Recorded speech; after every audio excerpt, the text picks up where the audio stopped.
Empreendedorismo também é uma coisa que os desafios não param. Sempre tem uma outra coisa. Tem o time, tem os investidores, tem o negócio, tem a venda. Muito code switching, você está fazendo várias coisas no mesmo dia. Então é a acumulação das coisas. Eu sabia que seria difícil. Não sabia que seria tão difícil assim. E sobre o problema que a TED estava se propondo a resolver, você acha que alguém vai resolver? Bem-vindo ao Sunday Drops. No episódio de hoje recebemos Isaac Matzner, um empreendedor americano que veio ao Brasil 3 anos atrás para empreender no mercado de seguros. Ele fundou a TED e recentemente a empresa fechou. No episódio de hoje falamos sobre o que ninguém fala, fracasso. Esse tema é muito frequente no mundo das startups, mais de 90% das startups fecham e Isaac abriu o kimono e trouxe lições muito valiosas sobre produto, marketing, vendas, gestão de equipe e estratégia. Antes da gente avançar para o episódio, eu queria dar uma palavrinha com vocês. Eu fui pesquisar por que empresas contratam soluções de software e eu descobri que tem 3 razões: melhorar a eficiência operacional, reduzir custos e vender mais. E tem um processo em específico que é muito trabalhoso para a maior parte das empresas, que é o processo de viagens corporativas dos funcionários. E esse processo é tão ruim tanto para quem está controlando quanto para quem está viajando, porque envolve múltiplos processos, stakeholders, aprovações. Então é muito trabalhoso. Ainda bem que a gente sabe que toda vez que tem um problema no capitalismo, a gente tem alguém tentando resolver. E a gente tem uma empresa brasileira que está fazendo um trabalho muito legal, e essa empresa é a apoiadora do Sunday Drops, é a OnFly. A OnFly é um software para despesas corporativas de viagens que faz a integração de ponta a ponta. Uma solução que tem funcionado muito bem para muita gente, assim, desde quem está começando até empresas gigantes. A OnFly atende mais de 1.800 clientes e ela pode fazer sentido para sua empresa. Dá uma olhada no link que está aqui na descrição.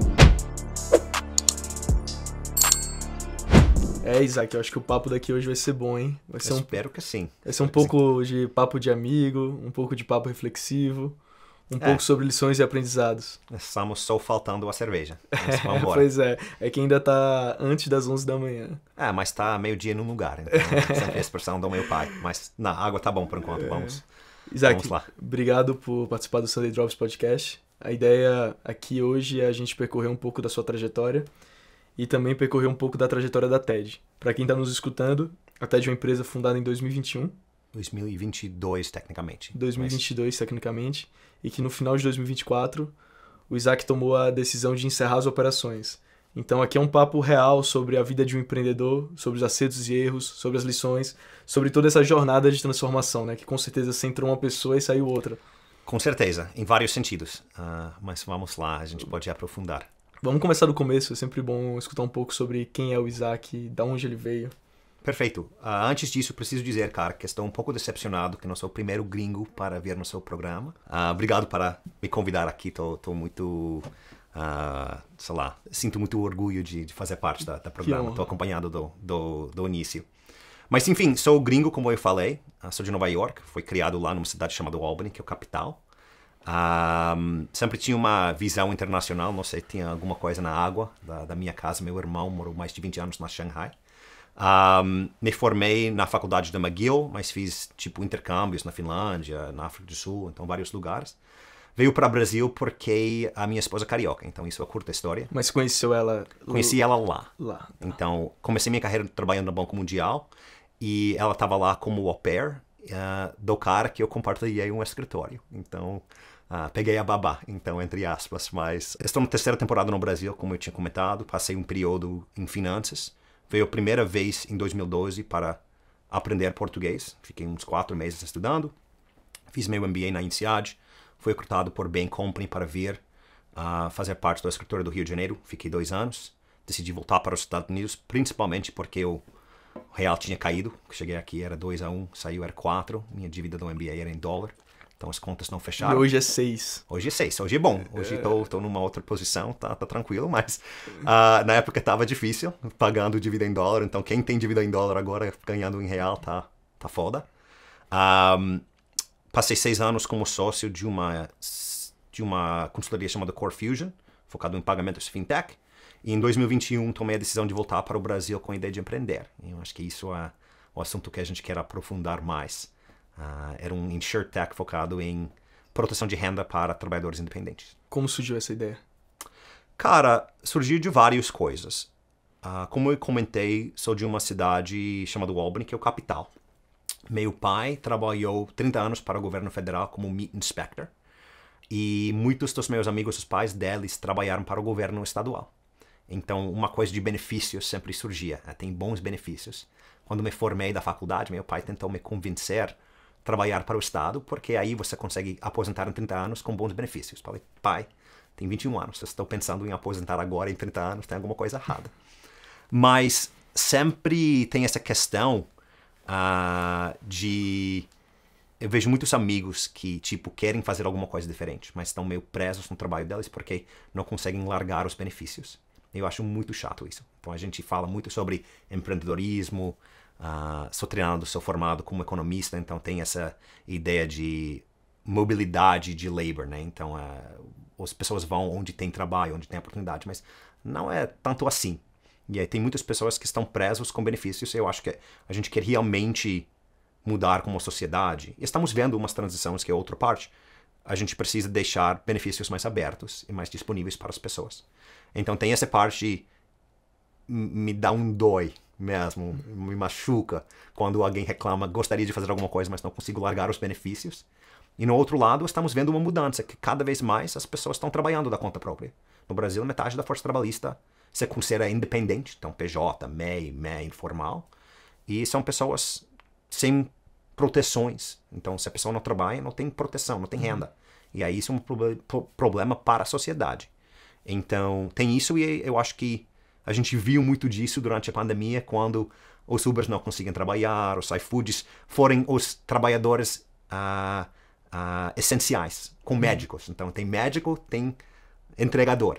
Então, a gente valoriza esses trabalhos bem diferentes. Então, foi isso, falando com meus sócios sobre isso também, que a gente quer resolver esse problema de fragilidade econômica de quem está trabalhando de forma própria. Naval, ele tem uma frase que ele fala que no futuro teremos 7 bilhões de empresas. Sim. Que representa, de certa forma, que cada pessoa está se tornando uma entidade, está se tornando um PJ, está se tornando a dona do próprio trabalho e existe essa mudança que é gigantesca. Mas vamos dar um passo para trás. Como foi que você chegou nessa ideia e como foi que você conheceu seus co-founders? Conta um pouco do processo de você resolver sair da consultoria e como foi esse processo. Você já estava pensando em vir para o Brasil? Sim. Então, conheci meus co-founders. O Daniel, a gente estudou juntos na INSEAD. Então, somos amigos mais de 10 anos. Eu, na verdade, ele é brasileiro. Eu veio para o Brasil e ficou na Europa. Então, ele entrou no mundo de seguros e ficou trabalhando para uma grande seguradora. Inicialmente na Suíça e depois mudou para o Brasil. O Edu a gente conheceu depois, eu posso contar sobre isso. E quando decidi empreender, então, basicamente estava trabalhando na consultoria, que é super legal, você aprende muita coisa, cada dia é diferente, ganha bem. Mas você está vendendo seus horários. Então, é professional services, você vende sua hora. Então, sempre tem um limite de escalabilidade. Eu sabia que só um parênteses. Não. Eu passei pela mesma situação.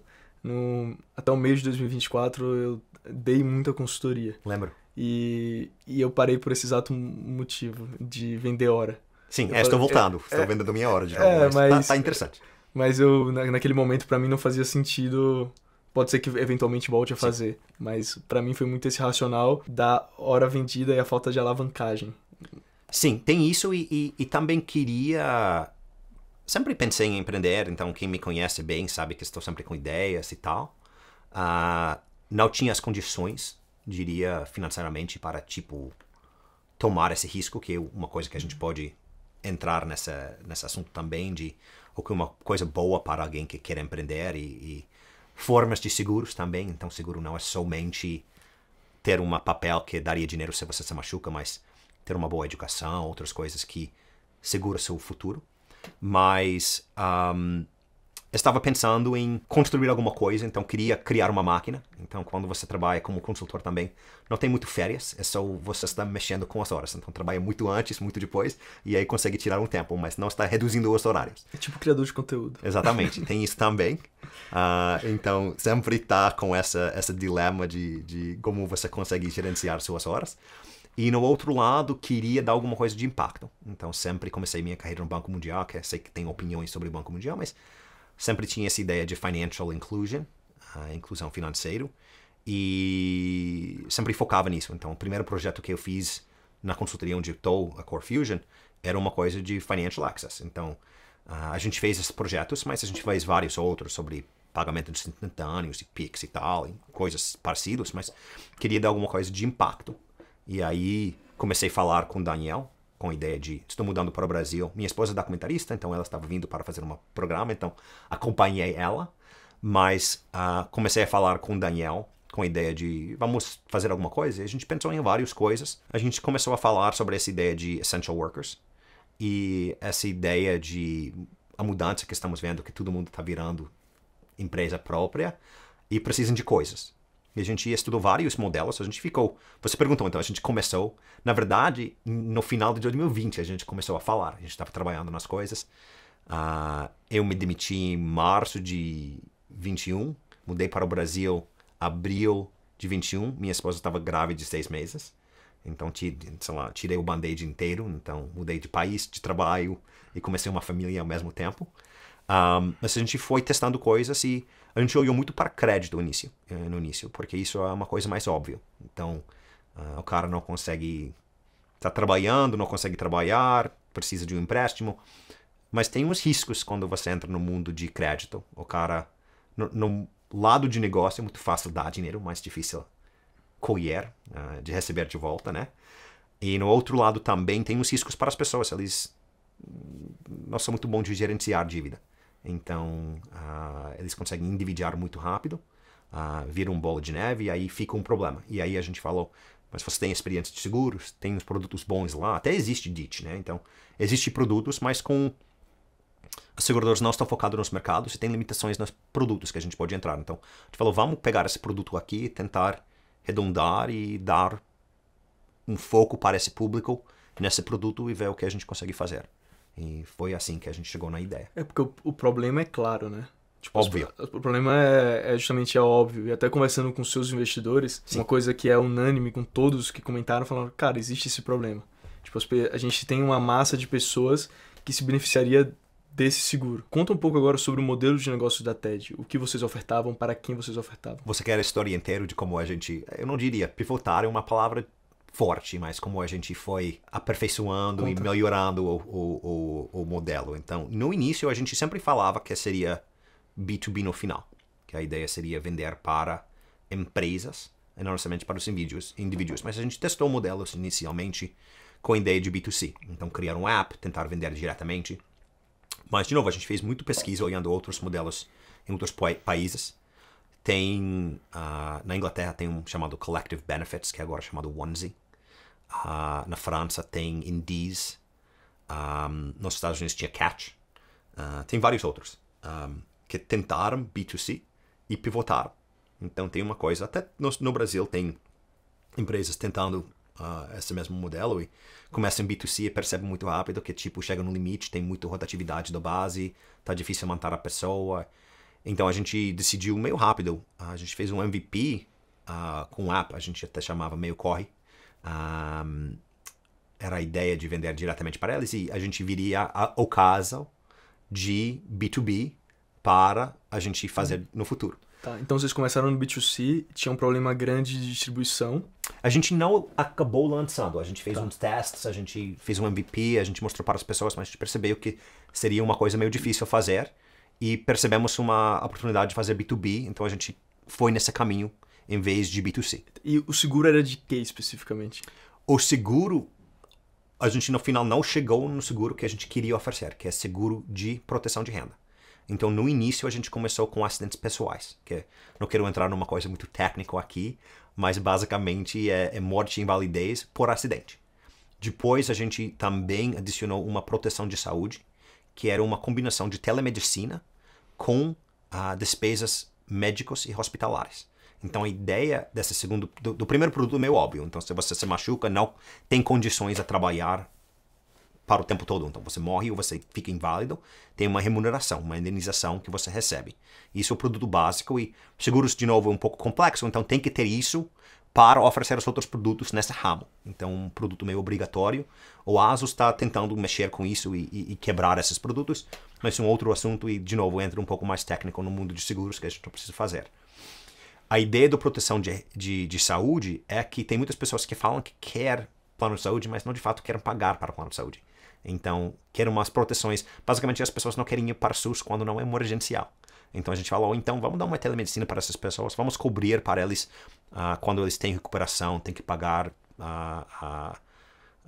PT, alguma coisa assim, aí tá melhor para eles. Então, no final, a gente estava com esses dois produtos e a gente também tinha um módulo de benefícios, de rewards, que era meio gamificado, que a gente oferecia para nossos clientes esse módulo. Então, tem uma evolução de como a gente chegou no B2C para isso, mas, basicamente, o nosso cliente era a plataforma que tinha umas pessoas PJs por dentro. Então, se você pensa do Uber, um grande exemplo que todo mundo entende. Então, Uber tem PJs que fazem parte da plataforma, mas Uber não tem uma relação trabalhista com eles.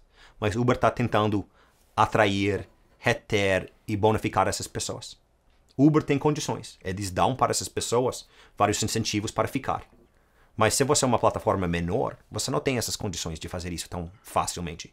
Então, a gente estava trabalhando com plataformas menores para oferecer esses produtos para eles. Então, a gente estava trabalhando com plataforma de enfermeira, plataforma de diarista, de pessoas assim, para ajudar eles a oferecerem benefícios para essas pessoas que estão de verdade, os PJs, os MEIs, trabalhando lá. Esse benefício era pago pela plataforma? Pago pela plataforma. E era uma consideração total de como a gente não gera vínculo trabalhista, que a gente fez parte da aceleradora do Pinheiro Neto e tinha uma inovação lá de como você oferece um benefício sem gerar um vínculo, que basicamente a gente ficou como clube de benefícios.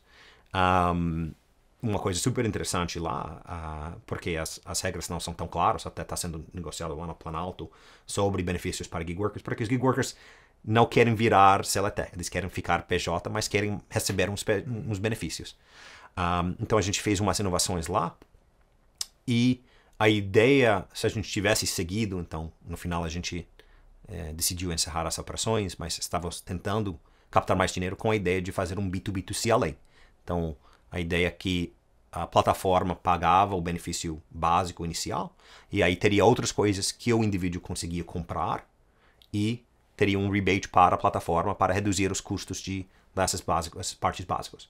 Infelizmente, a gente não chegou nesse ponto e nem chegamos no produto que a gente era, a ideia, o carro-chefe, que era o proteção de renda, que é um produto um pouco mais complexo, que a gente não tinha negociado ainda com o nosso parceiro segurador.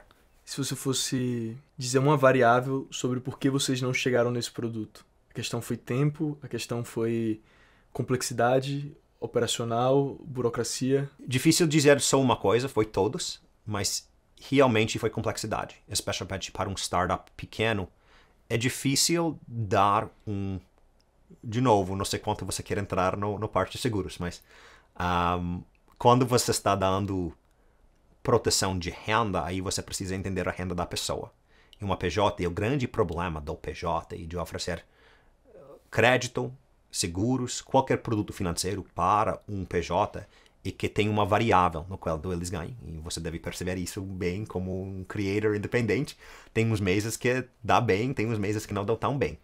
E aí, calcular uma proteção de renda já leva complexidade para uma seguradora. Uhum.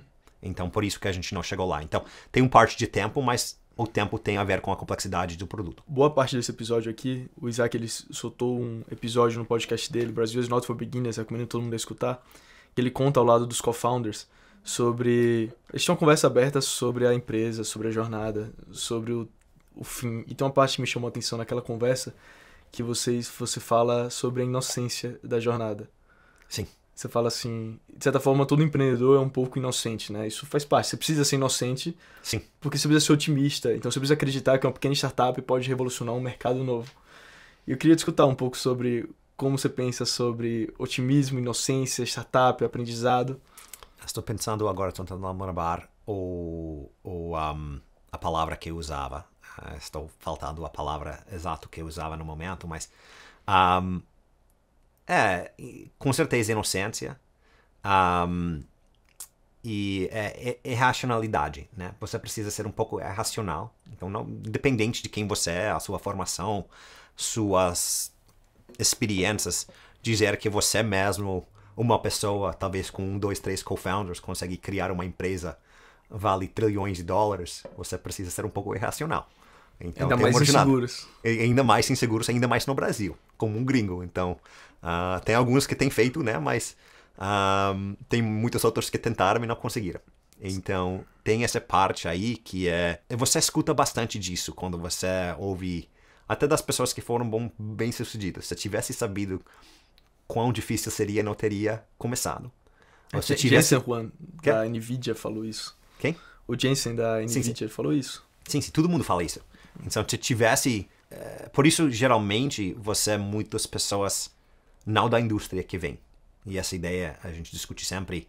Eu acho que a gente até tem discutido nos nossos papos, é o beginner's mind. Então, quando você não sabe o que você não consegue fazer, aí você testa. E às vezes você vê coisas novas. Então, esse conceito de walk through wall. Se você não sabe que tem uma parede, aí talvez você vai e consegue passar uma coisa que era meio óbvio para o expert que você não conseguia fazer. Mas ele estava meio fechado no pensamento, e aí você não conseguia ver. Então, às vezes, você precisa de um outsider para entrar. E isso era uma boa atenção no nosso time, porque a gente tinha Daniel, que era dos seguros, a Bianca, que a gente trouxe, que era nosso Head of Product, que veio de seguros, e eu e Edu, que é nosso CTO, do banking, fintech, financeiro, meio dreamers também, que estavam... Por que a gente não consegue fazer isso? E a gente ia ter essas discussões robustos, animados, divertidos, e a gente chegou a algumas coisas que foram inovadoras. Mas eu acho que é uma jornada longo, demorado, difícil, impacta todas as partes da sua vida, e também uma consideração para quem está empreendendo. E você não sabe tudo isso. Eu estava falando com uma outra empreendedora que acabou de encerrar as operações, não vou mencionar quem é, mas ela também estava reclamando se tivesse sabido que sabia que seria difícil, mas não sabia que seria tão difícil assim. E está difícil em várias formas diferentes. E tem uma coisa, eu tenho várias expressões que eu aprendi, tipo da minha família, sobre ser pai. E eu tenho percebido que também aplicam para empreendedorismo. Nenhuma das coisas, depende obviamente do que você está fazendo, mas não é que tem uma coisa que é muito difícil. Acordar às 3 da manhã porque seu neném está chorando e precisa ser amamentado, não é difícil. Mas fazer isso todo dia, para 6 meses, já vira difícil. É acumulação. Em inglês, eu diria que it's hard, not difficult. E aí não tem uma coisa, não estou fazendo matemática, não estou fazendo uma coisa absurda. E obviamente tem coisas no empreendedorismo que você precisa, tipo, quebrar alguma coisa. Mas empreendedorismo também é uma coisa que os desafios não parem. Sempre tem uma outra coisa. Tem o time, tem os investidores, tem o negócio, tem a venda, tem isso. Tem muito code switching, você está fazendo várias coisas no mesmo dia. Então é a acumulação das coisas que vira difícil. E você não sabe no início quantas coisas tem que fazer. E a gente até tem discutido isso bastante nas conversas que a gente tem tido de fundraising, que tem uma relação, não necessariamente inversa, mas tem uma relação não desigual entre o VC e o empreendedor. Porque o VC está sempre fazendo financiamento, sabe negociar, sabe como colocar o term sheet, sabe como fazer todas essas coisas. O empreendedor bom, até se eles são super bons, vai fazer isso 5 vezes. O fundo está fazendo 5 vezes por semana. Então tem uma insimetria de informações e de conhecimento. De conhecimento, acima de tudo, de expertise, né? De expertise. E quando você está empreendendo, especialmente a primeira vez, tem muitas coisas que você vai fazer uma vez e nunca mais. Então por isso também ou talvez 2 ou 3 vezes se você é um serial entrepreneur, e por isso mesmo que os fundos gostam de serial entrepreneurs, porque até se deu errado, eles pelo menos sabem o que fazer. Tem toda aquela frase, que eu não sei o quão correta que é First Time Founders focam no produto. Second Time Founders focam na distribuição. E eu queria discutir um pouco sobre o dilema de um founder pensando sobre distribuição e produto, sobre foco, sobre qual peso dá em cada um dos lados. É um bom expressão. Eu estava até escutando alguns dos seus episódios para preparar para essa conversa aqui. Ouvi o do Parker mesmo. Ele estava falando bastante sobre isso, de go-to-market, que é o mais importante. E vou dizer que a gente pensou sobre isso muito, porque tem uma expressão em seguros, o Daniel me ensinou todas as expressões. Então, seguros é distribuição. Então, não é um produto que as pessoas acordam de manhã querendo, você tem que vender. Então, a gente falou bastante sobre essa necessidade de distribuição. E a gente testou algumas formas até, a gente achou mais inovadoras, que a gente não conseguiu chegar, mas seguros também é um produto complexo. E tinha muito tempo, tem muito tempo para construir um produto que seria diferenciado no mercado. Então, quando você está no mundo de seguros, tem o broker,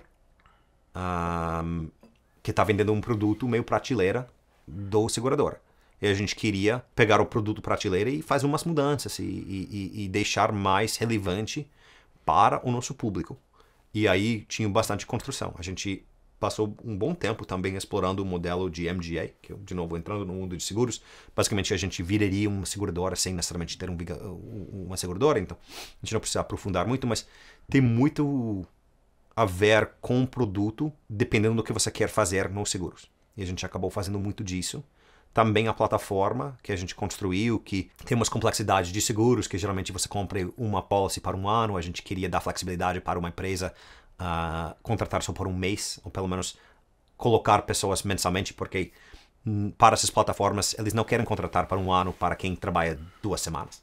Então a gente precisava ter algumas coisas lá de produto, mas é um grande dilema. E a gente falava sempre sobre go-to-market, mas era uma área que a gente não conseguiu. Vou dizer, a gente não conseguiu a atração que a gente queria. Também tem essa dilema que a gente discutiu bastante, que é founder-led sales ou contratar um commercial. E eu acho muito importante, independente se for founder-led sales ou não, ou founders têm que falar bastante com o cliente. Porque é assim que você testa e veja se o produto faz sentido. Então eu era responsável para o parte comercial. Consegui alguns clientes, infelizmente não o suficiente. Sou a pessoa mais outgoing do grupo, eu acho. Então era meu trabalho de vender, e a gente tinha os clientes até felizes na plataforma, mas não o suficiente. E a gente sempre pensava, vamos levar um comercial, a gente, vamos, e desistimos. Eu acho que tem parte aí que é muito importante para o founder ser dentro, e até você chega no proof of concept para contratar um comercial, porque se eles não estão dentro das conversas, do pensamento, eles não entendem sua visão. Você precisa vender para ser comercial para ele vender. E eu acho que é muito importante ter, especialmente nos momentos iniciais, o founder fazendo isso. Eu acredito no founder-led sales. Porque aí você consegue testar o produto e ver como as pessoas estão respondendo. Você tem a visão do longo prazo, então você também pode explicar, a gente tem isso, mas vai ficar isso. E explicar todas essas coisas, mas é difícil fazer tudo, porque também tem que pagar as pessoas e comprar papel toalha e negociar com o investidor, e tem um monte de coisas que você está fazendo ao mesmo tempo. Então, go-to-market é muito importante, e infelizmente eu acho que é questão de... Eu não estou lembrando quem era First Mark, não lembro quem colocou, a gente discutiu esse papel de estágios de Product Market Fit. E eu acho que Early Product Market Fit tem que ser feito pelos founders. E a gente achava que a gente tinha, porque a gente tem uns clientes que estavam felizes. Infelizmente a gente não conseguiu levantar a próxima rodada para escalar. Então tem essa questão também do momento de escalar e de focar no distribution e go-to-market. E quando eu olhei os seus reports, tem um ponto interessante que você fala sobre como, e vocês mencionam também no episódio, o quanto os clientes demonstram interesse, quanto os clientes até brilham os olhos quando está mostrando a solução, que aquilo faz muito sentido, que pode ser incrível, mas que isso não era traduzido em vendas no final, muitas vezes. Sim. E aí, fazendo mais um paralelo, a primeira vez que a gente se conheceu, você que me indicou um livro que eu adoro, que é o Alchemy, do Horace Sutherland.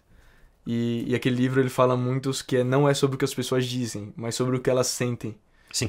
E eu queria que você contasse um pouco como essas coisas se relacionam e qual foi o aprendizado que você teve. Claro, eu acho que a gente fala isso no episódio mesmo. Eu acho que tem um dor, as pessoas veem valor, é importante, mas não é urgente. E isso é a diferença. Então, quando você fala com fundo, com outros founders, achar sei lá, não sei se traduz diretamente, mas o cabelo de fogo, né? Então, o hair on fire problem. Tem gente que fala de vitamina e de pirona. Exatamente. E eu acho que a gente tava, eu diria até de pirona, mas era uma doença crônica, então é diabetes. Então você não vai morrer amanhã, mas eventualmente você vai morrer. Então, sempre falava que a gente tava prioridade, mas a gente tava prioridade 5. E era engraçado quando a gente fez essas conversas, E aí você falava, dependendo, você falava com o financeiro e a pessoa que cuidava da relação com o base. E a pessoa da relação da base brilhou olhos mesmo. Então, tem uma parte também que a gente pode discutir no meu podcast também, que estou aprendendo sobre o Brasil, é uma expressão que eu adoro, que é, no Brasil, um talvez é um no e um sim é um talvez. Yes is a maybe, maybe is a no. Que às vezes as pessoas não querem dizer não. Mas as pessoas estavam interessadas. E até desde que a gente encerrou a empresa, ou tomou a decisão, algumas dessas empresas que a gente estava no funil contataram, eles mesmos me procuraram dizendo, olha, ainda temos interesse nisso. Mas estavam devagar para contratar. Tem um momento do mercado também, os margens são apertados. É uma coisa que... E você perguntou sobre aprendizagens, eu acho que o grande aprendizagem de B2B Sales é meio óbvio também, todo mundo já sabe, mas já vale reforçar que o grande aprendizagem é que seu concorrente nem é o seu concorrente. Não é outra empresa vendendo o mesmo produto. É a empresa decidindo não fazer alguma coisa diferente. Porque aí dentro da empresa, e até o Rory Sutherland menciona no livro, né? Uma pessoa vai precisar tomar um risco. Eles têm um trabalho lá e têm entregáveis. E aí eu vou perguntar, tá bom, vamos mudar, o sistema de finanças não funciona, de payables, vamos dizer, de recebíveis, vamos dizer. Tem várias empresas tentando resolver esse problema agora no mercado. A solução financeira de recebíveis não funciona. Tem vários problemas. E aí, Lucas, você vai contratar, ou você vai falar para o funcionário, vai achar uma solução melhor. Eles vão olhar todos os produtos, vão falar com todo mundo, super legal aqui, super legal, mas é caro. No final das contas, você tem que convencer ele que já vale arriscar a carreira dele, de apostar na sua solução. Porque ele pode dizer, provavelmente o que ele vai dizer para você é, Lucas, já fiz a pesquisa, tem alguns produtos interessantes, tem esse módulo aqui, mas tá caro, vai ser um custo de X mil reais para fazer a transição, vai demorar 6 meses, e aí não sei se vai ser melhor. Então eu acho que até com os problemas que a gente tem, melhor ficar aqui nesse produto, e a gente resolve no futuro. Então as pessoas gostam de, na expressão no inglês, kick the can down the road. Então, o grande problema tava lá. As pessoas percebem, tem problema de retenção, de rotatividade, de produtividade, queriam oferecer benefícios, queriam todas essas coisas, mas o margem está apertado. Tem problema aqui, tem fogo aí, tem que resolver, blá, blá, blá, blá. Então, aí vou falar com o Isaac mais no futuro. E eu acho que isso é o problema em qualquer B2B Sales. Tem uns hacks para tentar fazer isso e convencer as pessoas, a gente tentou alguns e tal, mas... Qual que deu certo? Não sei, estão encerrando. Então a gente tentou coisas tipo reduzir implementation cost, ou não fazer um implementation, dar um desconto para um período, dar um piloto. A gente estava discutindo pilotos com algumas empresas, mas aí também tem um problema de ser venture-backed, que você está com tempo limitado. Então, se a gente tivesse captado essa nova rodada, a gente teria feito alguns pilotos, até com empresas grandes conhecidas no mercado, mas essas coisas demoram 3, 4, 6 meses para ver um resultado, para depois eles tomar uma decisão se eles vão, tipo, implementar. E isso também é uma coisa de B2B Sales, que é o ciclo de venda é longo e a ponte de prova é longo. A gente falou, você tocou em alguns momentos na conversa sobre fundraising, então bora falar um pouco sobre isso. Você começou em 2022, qual foi o momento que você levantou a rodada? A gente, de fato, levantou em, tipo, julho de 2022, então bem quando o mercado mudou. Então, no final, vocês levantaram algum bridge no meio do caminho? Não, a gente levantou só uma rodada. É público, você pode falar? Se preferir, tudo bem, a gente não fala. Prefiro não sei se meus sócios querem, mas eu diria menos de $1 milhão. Tá. E aí, como first time founder, o que você viu o que você aprendeu sobre fundraising? Cara, muitas coisas você aprende também no final. Também quando você está encerrando, reforça algumas coisas. Então, primeira coisa é muito numbers game. Então, tem que falar com um monte de gente. Então, eu diria seguir o Jason Yeck, um grande amigo da Parker lá, que é o guru do fundraising. Ele vai ter muitas dicas bem melhores do que eu. Então, só consigo, tipo, repetir as coisas que ele tem falado. Mas é um jogo de numbers. Tem que ter um processo. Então, especialmente quando você está falando com pessoas, a gente fala com mais de 100 fundos, né? Então, e tem essas coisas, eu acho. Nem lembro quem acabou de levantar, eu acho que é uma empresa aqui no Brasil que levantou da Lightspeed, falou com 120 empresas, alguma coisa assim, ou fundos, né? Então, no final você só precisa um sim. Então, também a mesma coisa da aplicação para faculdade, para MBA, você só precisa One Yes. Então, fala com todo mundo. Para mim, é uma coisa que eu uso, e o Daniel falou no podcast que ele gosta, eu sempre tento deixar uma interação com um próximo passo. Então, eu acho que tem pessoas que discordam nisso, eu sempre comecei com um one-pager. Aí a pessoa está pedindo o deck.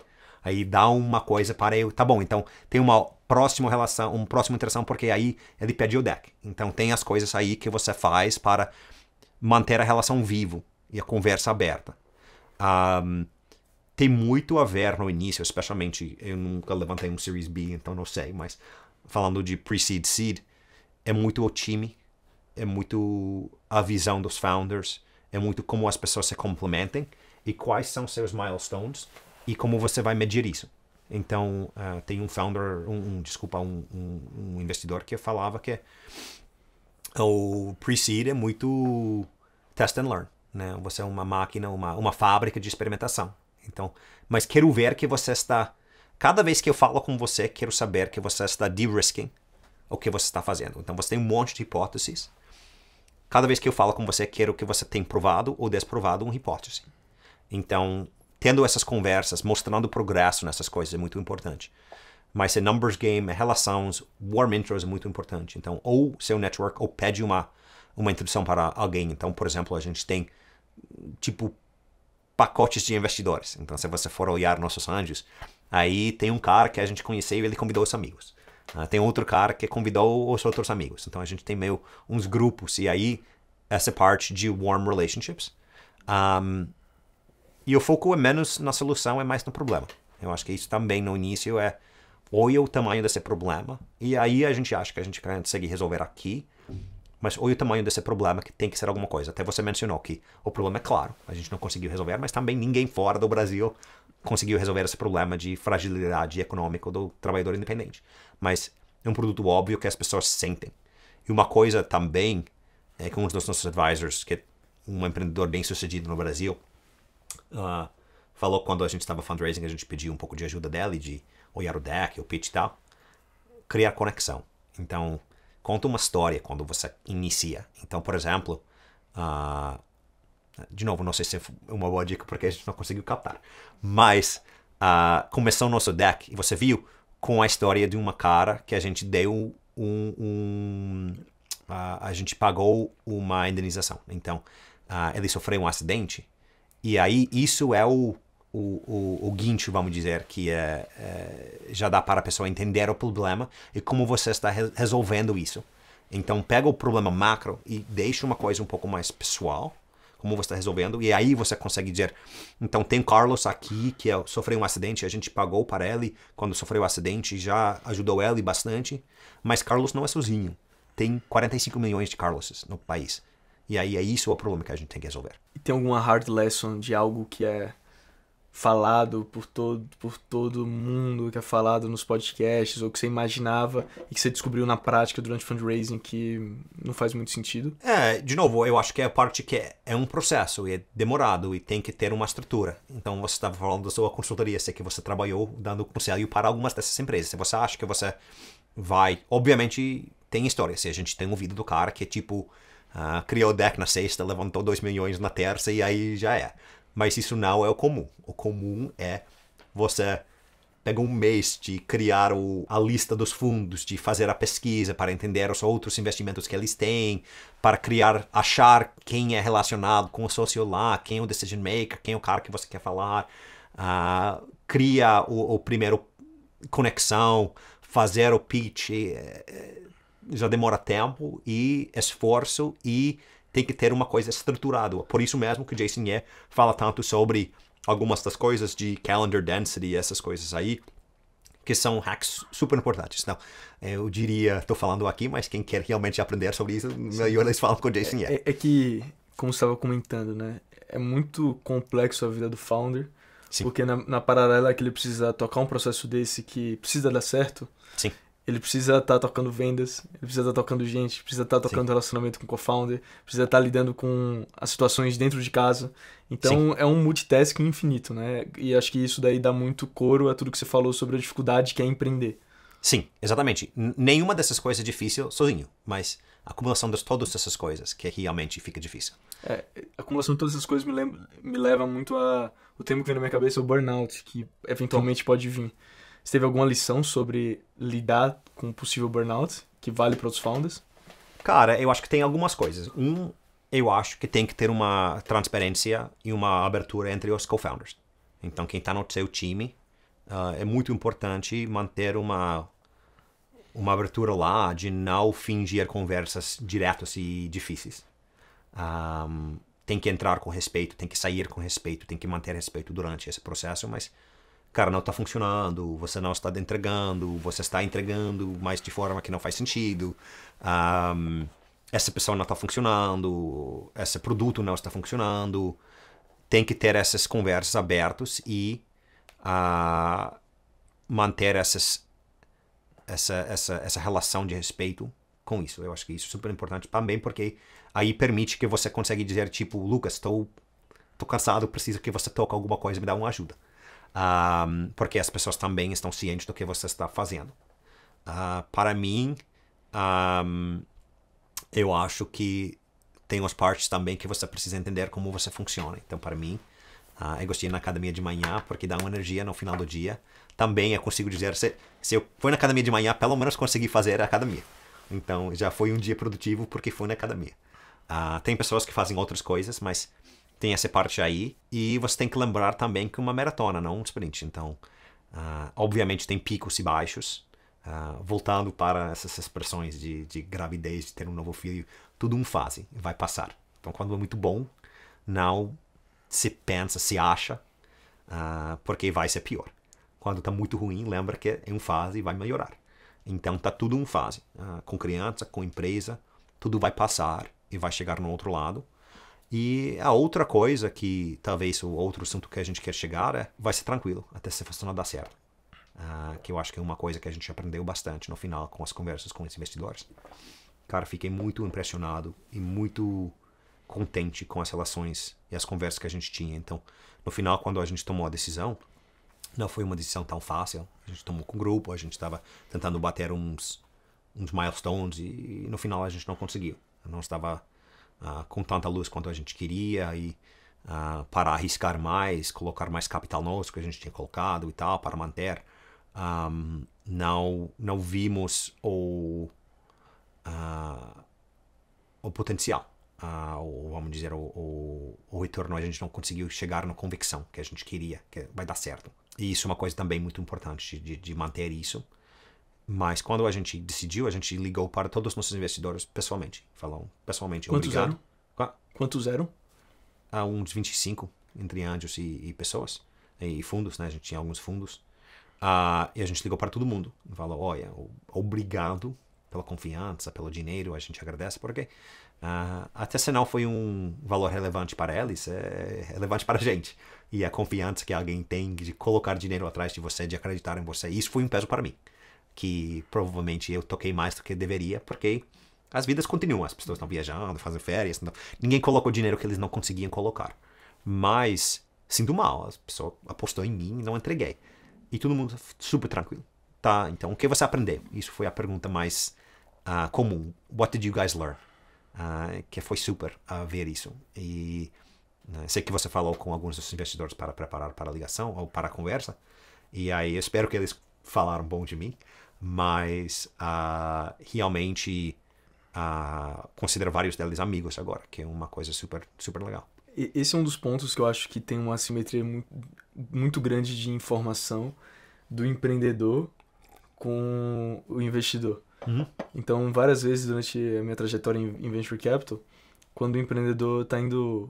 A empresa está andando de lado, que é uma coisa super normal, né? A gente lembra o mais comum. A gente está falando de algo que de 10 empresas, talvez 3, 4 vão sobreviver, vão passar da zona de arrebentação. Sim, e sobreviver não significa estourar. Não, sobreviver. Estourar é uma... Sim. Num fundo que vai dar muito certo. E a gente fala muito sobre as histórias de sucesso, a gente fala pouco sobre as outras histórias. Eu acho que esse é um problema. Então a gente fala muito sobre a captação do empreendedor que levantou $2 milhões do dia para noite, e a gente fala pouco sobre o empreendedor que está falando com 100, 150 investidores. Até essa foi uma das razões que eu queria fazer esse podcast. Sim. Porque acho que essas histórias são muito importantes.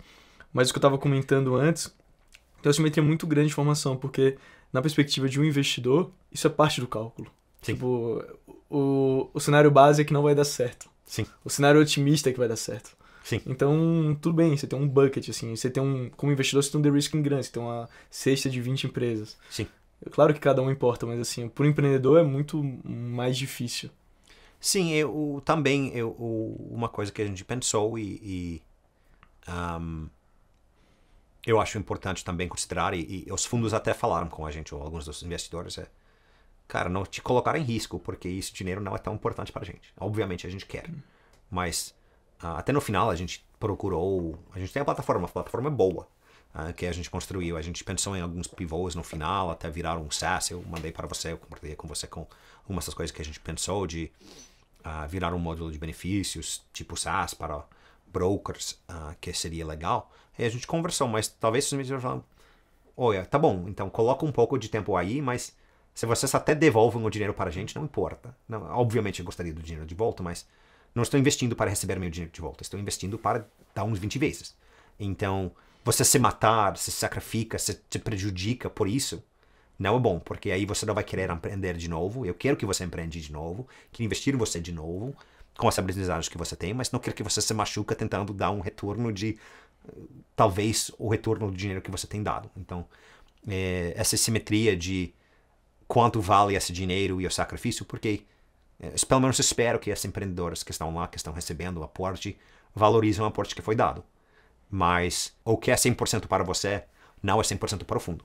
E até tem algumas empresas trabalhando nisso, tipo o Beacon aqui, né, que tenta juntar founders para dividir equity, porque eu lembro que um desses grupos de amigos que investiu na gente, um amigo saiu, ele não participou e falou, olha, Isaac, estou muito over-leveraged no fintech, então eu preciso fazer outras coisas. Então estou investindo tipo saúde, porque eu tenho uma empresa de fintech, tenho investimentos de fintech, estou over-leveraged na fintech, preciso de uma diversificação, então não vou entrar aqui. Que foi meio engraçado, mas é uma coisa também para o founder manter na cabeça. E o Carlos, a pessoa que foi seu investidor, Sim. ele mandou eu te perguntar se você empreenderia em seguro de novo. Porque nitidamente ainda tem uma grande oportunidade. Cara, é absurdo.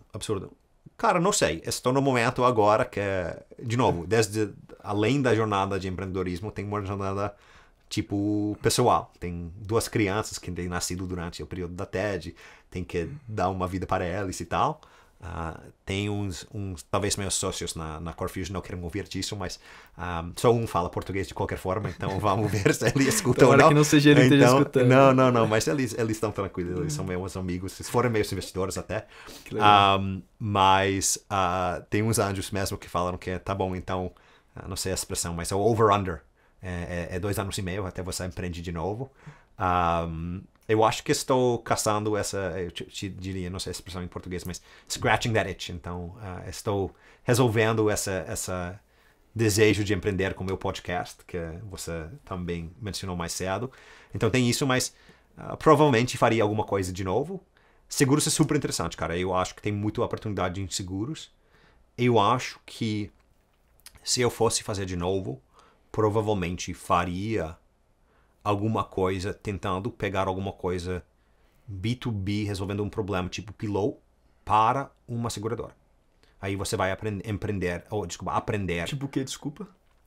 Eu tentaria desenvolver uma tecnologia para uma seguradora. Então, por exemplo, no Brasil, é um mercado intermediado com corretores, com brokers no meio. Eu acho que tem muita oportunidade para melhorar essa relação entre broker e segurador. Não é tão sexy, mas tem muita oportunidade. E tem muito margem sendo passado entre esses caras. Que você pode, tipo, aumentar o volume de vendas, pegando uma margem, tipo, eu trabalho com fintech, então card payments. O Mastercard e Visa, eles não recebem muito dinheiro por transação. Eles recebem, tipo, 15 centavos, se for, por transação. Mas trilhões de transações, aí eles valem 1 trilhão entre os dois. Eu acho que tem uma coisa de volume lá. Também uma coisa um pouco difícil de vender, mas eu acho que tem muitos problemas, mas seguros são um mundo muito complexo e eu acho que você tem que se for fazer de novo, provavelmente aprofundaria mais com as seguradoras para entender, tipo, os problemas técnicos deles. Essa é a minha opinião. Então, tentaria, tipo, vender uma consulting project para eles para testar uma tese. A outra coisa é sempre bom quando alguém te paga para aprender. Então, fazendo alguma coisa assim, eu acho que se tivesse a ideia, tentaria fazer alguma coisa assim. Tem um de-risking, né? Sim. Você faz um mega de-risking de tese, de entender mais sobre o cliente antes de fato, empreender. E sobre o problema que a TED estava se propondo a resolver, você acha que alguém vai resolver?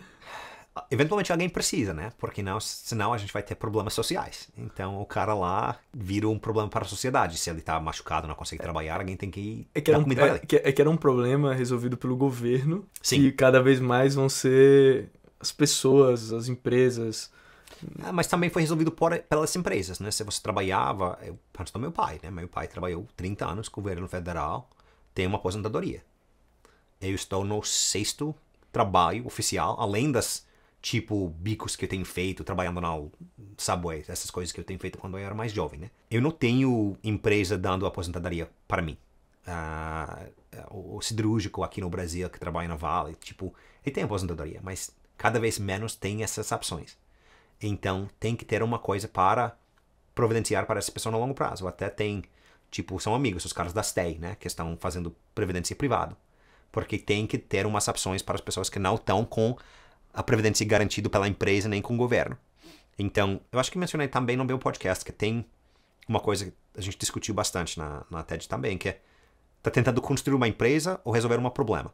Porque tem coisas diferentes e você vai tomar uma decisão diferente. Então, quando eu também tá empreendendo, a gente queria muito focar no problema. Então, a gente foca muito no problema de fragilidade dessa cara independente. A gente pensou no final sobre algumas coisas pivotando, virando um SaaS, broker, seguros, essas coisas. Não conseguimos convicção, mas a gente ficou muito focado no problema. E aí, um dos nossos advisors, que é um professor de Social Entrepreneurship na Harvard Business School, ele falava que a diferença entre um empreendedor e um empreendedor social é o empreendedor está focando em construir uma empresa. E aí, pode ser o Slack, que era uma empresa de jogos que virou uma empresa de comunicação porque viu uma nova coisa e aí foi atrás. Tem um problema, tem a pessoa também que está focada no problema. E aí vai ficar pivotando, mas resolvendo esse problema. Então nunca vai perceber essa coisa de comunicação, vai perceber a coisa de, tá bom, então vamos tentar outro jogo, outra coisa aqui. E tem pontos bons e maus disso. Eu acho que no nosso lado a gente ficou muito focado no problema. E talvez foi... É que o problema era muito óbvio, né? O problema é muito óbvio. Mas voltando também para Alchemy, eu gostei muito do 2x2 que o cara construiu, que faz sentido e funciona.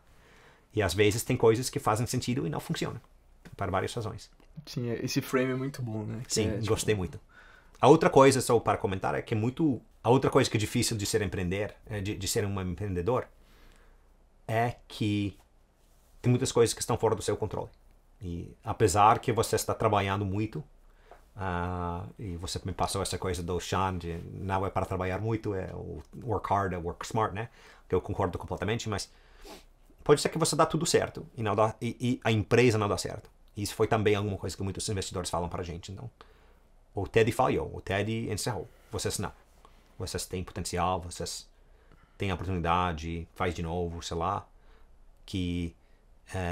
Eu acho que tem muitas pessoas que se associam muito com a empresa, com o trabalho, se identificam. Sou empreendedor, sou, sei lá. E apesar que não dá certo, também não significa que tem problema com você.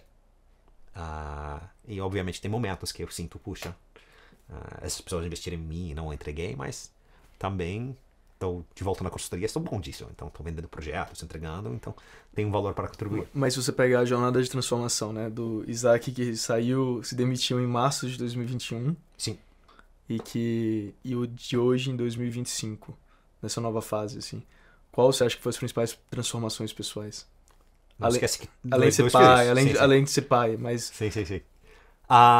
E aí eu quero escutar essa perspectiva mais aberta, mas também de habilidades, depois de empreender. Sim, claro. Eu acho que, obviamente, tem parte de humildade, né? Então, tentar alguma coisa grande e não dar certo, pessoas colocarem dinheiro em você, confiar em você, você não entregou, já te leva também a considerar sobre as coisas. Então, self-awareness também, então autoconsciência, não sei como é essa palavra. Autoconhecimento. Autoconhecimento, talvez. E aí tem parte disso com certeza. Nos pontos bons também, que você percebe, foi bom disso. Eu acho que foi bom de CEO, de manter o time juntos, de manter as conversas com todo mundo, de relacionar com pessoas, de construir o hedge com investidores, com apoiadores que não foram investidores. Então, me inserir nesse mundo foi muito bom. Eu acho que sou mais eficiente, então também ainda estou tentando aprender como fazer isso, mas dizer não. Uma coisa muito importante. Então, de novo, voltando para um dos episódios que você mencionou, Parker estava falando sobre a ideia de, eu sei que você tem o mesmo problema de se interessar em tudo, né? Então, tipo, achar alguma coisa, aprofunde. Então, ser uma pessoa curioso, de querer aprender sobre coisas. A gente estava discutindo conteúdos antes com um artista brasileiro que você nunca tinha ouvido. Então, tenho esses interesses. E achar a forma de achar os momentos que você consegue explorar e os momentos de focar. No início, eu acho que meu sócio, assim, dizer que ia jogar uns ideias malucos lá. Que é importante, faz parte do brainstorming e tal. E estou sempre pensando e testando coisas. Mas até a razão que eu criei o podcast era meu caminho, meu lado, onde eu consigo explorar as coisas um pouco mais malucos, e aí no trabalho eu consigo focar. Então, ser mais eficiente com essas coisas aí, agora estamos centrando mais habilidades. Então, manter uma reunião, manter interesse, essa coisa que eu falei, quando você está vendendo, sempre deixa o próximo passo marcado, ou deixa o interesse lá para a pessoa seguir, como você planta a semente para a pessoa fazer o follow-up para te lembrar. Acho que sou melhor de vendas. Acho que entendo melhor quando estou, de novo, fazendo consultoria, que tá bom, tá bonita no PowerPoint, mas vai precisar ser entregado e virar alguma coisa. Então, entendendo essa parte aí, até o parte de quando você está numa grande empresa, tem várias prioridades, como a gente não conseguiu chegar no ser a primeira prioridade, mas como você dá para a pessoa uma munição que eles precisem para fazer o caso lá dentro, para eles venderem. Porque isso faz muito parte. Então, você está vendendo para alguém que precisa vender internamente o seu produto. Então, eu acho que melhorei nessas coisas também. Coisas de gestão. E agora também entendo muito mais sobre como montar uma empresa. Então, especialmente no Brasil, Cayman Sandwich. E esse processo de encerramento também tá complicado. E agora, indo para outro lado seu, Isaac, você tem um podcast sobre o Brasil, né? Da perspectiva de alguém de fora. Sim. E aí eu vou te colocar na corda bamba, assim. Qual a melhor coisa da cultura brasileira e qual a pior coisa na sua percepção? Uma boa pergunta. Eu acho que talvez são a mesma coisa, que é a complexidade do Brasil e as contradições do Brasil. Então todo mundo fala sobre isso. Até é bom que você perguntou, porque estamos preparando agora um recap. Então, estamos preparando outras entrevistas e aí vamos olhar os últimos episódios. E todo mundo fala sobre isso, a complexidade do Brasil, e aí gera o jeitinho brasileiro, que é uma coisa super brasileiro. Tem um dinamismo no Brasil. O Andrew Endicott, que eu entrevistei, fala disso, que nos Estados Unidos tem uma expressão do American Dynamism, o American Exceptionalism. E aí o americano tá mais empreendedor, tudo isso. O brasileiro nativo é empreendedor, tem um jeitinho, tem que chegar lá e convencer a pessoa de fazer alguma coisa, lidar com burocracia, tudo isso. Então é a mesma coisa, mas ao mesmo tempo você tem o fato que tá tudo quebrado porque as pessoas acharam um jeitinho de fazer alguma coisa e aí nem querem consertar o sistema porque eles têm um jeitinho que funciona para eles. Então tem essa complexidade, o Brasil é urbano, mas está vendendo muito agricultura. E vive de agricultura e mineração. Então, essa complexidade brasileira, não sei se isso é uma resposta boa, mas eu acho que já oferece as oportunidades e são as dificuldades. Então, lembro que o Ruben Guerreiro, que é uma pessoa que também empreendeu no Brasil, fala sobre isso no podcast, que quando você chega no Brasil, você percebe rapidamente a frição na experiência, mas a frição é a oportunidade. E o Brasil, apesar de ser um país complicado e complexo e difícil, tem muita oportunidade. Mas Isaac, beleza, você fechou sua empresa, você está trabalhando para uma consultoria global. Sim. Por que você está no Brasil ainda? Isso é uma boa pergunta. Até minha esposa, que é brasileira, pergunta. Então, obviamente, tem a parte dela, que ela é daqui e tem família nem em São Paulo, né? Ela é carioca, então no Rio, no Sul. Eu mesmo gosto de morar no Brasil. E tem alguns pontos disso, obviamente. tô ganhando por fora, então isso ajuda a pagar as contas. Mas para mim o principal, eu tenho as 2 crianças. Eu acho que o Brasil é um lugar incrível para criar uma família. O brasileiro adora criança, adora família. E isso é uma coisa super única. No meu podcast eu sempre pergunto às pessoas de contar um pouco sobre um hábito, uma coisa um pouco diferente do Brasil que chama atenção para eles, para, sei lá, avisar o gringo, uma expressão, alguma coisa assim. E eu sempre dou exemplo de família de crianças. E, cara, todo parte da sociedade é incrível. Vai no restaurante com meus filhos e eles andam no restaurante, as outras mesas brincam com eles. Obviamente tem a parte de ajuda, você consegue uma babá, mas fora disso, no dia a dia as pessoas interagem. Eu ando na rua e meu filho fala oi para o cara lá andando na rua e o cara sorri. E tem alguma coisa na sociedade que o brasileiro gosta de família e gosta de crianças pequenas que você não veja em outros lugares. Então nos Estados Unidos é um pouco forte dizer isso, mas são crianças a ser visto no ouvido. Então você vai no restaurante com suas crianças, com seus filhos, e aí se eles começam a gritar ou brincar, as pessoas ao redor vão reclamar.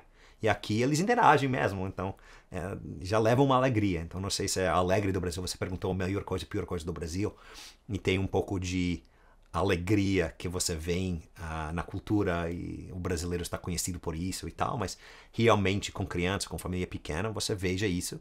E para mim, com meus filhos são 3 e 1, eu valorizo muito disso. E é a principal razão que eu fico aqui. E a gente estava conversando antes, você mencionou um pouco sobre a sua paixão por música. E a paixão por música brasileira também. Sim. Qual é o seu álbum preferido?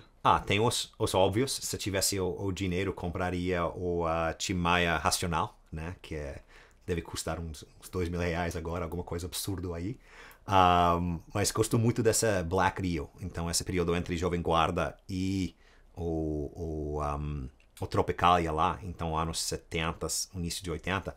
Um que eu mencionei para você, que é um dos meus favoritos, é o Serginho Meriti, que é um carioca tipo samba, Jorge Ben, esse mundo que não lembro o nome da loja, mas tem uma loja no Rio, lá no centro, que é o Seu Jorge que toca, fica no segundo andar de um prédio aí, e ele me deu, e adoro esse álbum, eu acho o máximo. Então, tem uma coleção razoavelmente bem de música brasileira, Paulo Diniz, tem os nomes óbvios, né, Jorge Ben, Tim Maia, mas gosto de aprofundar também um pouco mais e procura coisas mais novas. Também adoro forró, então você do Nordeste, já tenho alguns álbuns lá que eu achei, tipo em Maceió, que são máximos. Qual? Cara, o que eu tenho é tipo Feira de Forró de 1978, melhores músicas. Então, uma coisa que foi gravada uma vez e tem músicas que não são tão boas, mas tem uns caras... Você já foi pro São João lá? Nunca. No Nordeste? Nunca. É tá na lista, vou dizer. Pô, tá mais convidado pra ir para Aracaju lá, aproveitar o São João com a família. Gostaria. Eu entendo que é mais importante do que o carnaval lá. Então, é muito mais importante. Então, eu fiz um episódio recentemente sobre o Nordeste, a cultura do Nordeste, e a ideia de entender, porque muitos dos meus convidados ficam em São Paulo, no Rio, pelo menos no Sudeste. Então, as culturas, você me perguntou também sobre o que é bom de Brasil. Eu lembro que tem um programa bem famoso lá, de Top Chef, e tinha um episódio que tinha um desafio de criar comida mundial. E um cara recebeu comida brasileira e falou, porra, é o que eu vou fazer? Ele fez arroz e feijão. E eu falei, cara, tem tanta comida boa do Brasil. Quando você aprofunda e a variedade de comida. Então, nada melhor do que uma boa moqueca quando tá frio lá fora. Os peixes, comida portuguesa, influência de italiano ou japonês aqui. Então, essa diversidade que também vem da complexidade. Mas tá super na lista de fazer o São Jorge, São Jorge, né? São João, desculpa, São João, de fazer o São João e ir lá no Nordeste. Essa parte da família eu acho muito única. Assim, eu nunca tinha ouvido falar disso, e agora quando você parou a pensar faz sentido.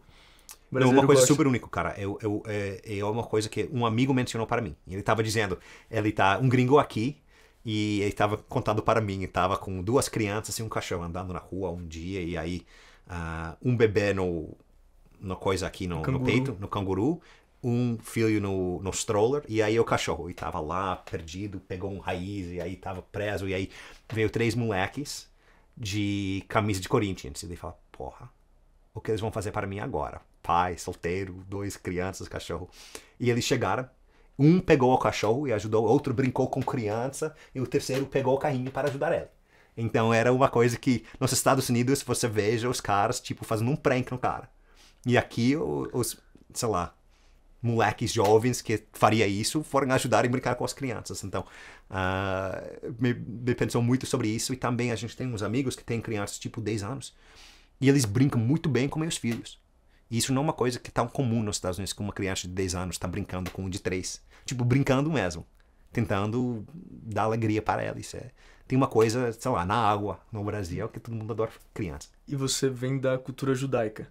Sim. Quais são as principais lições? Cara, não sou pessoa religiosa, sou judeu mais de cultura do que as outras coisas, sendo bem transparente, então não ando em Yarmulke, não celebro muitas coisas, mas eu gosto muito da cultura, da história. Eu vejo que a principal lição é a importância da educação. Realmente é isso, que está sempre valorizado, e é uma religião onde você deve ter uma opinião. Então você consegue, uma coisa que eu sempre lembro, ou penso, é que não sei a palavra para hell. Então, quando você morre, você vai no heaven or hell. Então, não sei a palavra para isso, mas o judeu acha que uma pessoa que não é judeu também pode ir no heaven, sendo uma pessoa boa. Então, o mais importante é ser uma pessoa boa do que necessariamente ter uma religião específica, que eu acho uma coisa um pouco mais única das religiões.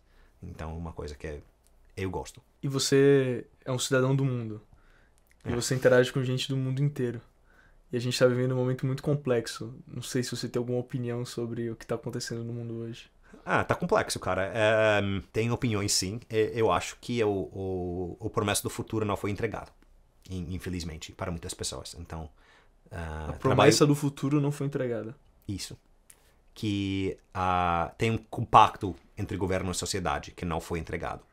E está mais aparente para as pessoas agora. Então, pelo menos o sonho americano eu vou trabalhar e vou dar uma vida melhor para meu filho. E isso não existe mais lá. Meu pai chegou nos Estados Unidos com 6 anos, ele é da Polônia. E conseguiu construir uma vida que eu moro no Brasil, empreendeu, meu irmão mora na China, todos nós somos 3, ganha bem, ele está aposentado, está indo agora para fazer um cruzeiro na Antártica. Então, conseguiu, como imigrante, construir uma vida ótima. Isso não é mais garantida. E aí, o que eu disse, eu cheguei no Brasil, eu cheguei nos Estados Unidos algumas semanas atrás, cheguei no JFK e tinha um Uber, era 17 minutos e era mais caro, de espera, e era mais caro do que o táxi. Então, a promessa era flying cars, e agora a gente tem Uber que mal funciona.